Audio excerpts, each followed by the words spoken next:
Hello again, HandyAndyHome.com. Welcome back to another visit to this roof we're fixing in the city of Atlanta. And we've got a few things going on. Part of what we're seeing here is this section of the roof has been repaired before. When the roof was redone, probably 10 years ago or so, I'm guessing, they put OSB back in here. Roof like this should have been all 1-bys, which it's not. We couldn't see into this area. Up on this edge of the roof, most of it is still 1-by from what I could see inside the attic. But in here, what we think has gone on is a couple things.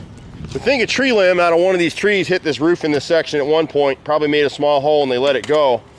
The other problem, this house was a foreclosure. It sat for a while as an investor, probably sat for 6 or 7 years without anybody doing anything with it. And the problem with that is pine needles sit up on a low pitch roof like this, or any roof for that matter, and it'll back the water up underneath the shingles when it rains. I don't know if there were gutter here or not. Excuse me, there probably were. Those weren't cleaned as well. So all the water got under the shingles, and see how wrinkled this decking is? Once you get that, you're pretty well shot. The other issue is when they patched in this, I think a tree limb hit here after the roof was done. They patched this section of roof, but they came back in with 1/2-inch plywood, which was smaller than the 5/8 or 3/4 that they've got on the other side. I can't really see what it is until I pull it up, but so you had a little bit of a mismatch. And then you can see where they ran their felt paper. They used a 6-pound paper, but you can see they didn't overlap it in the repair area right through here.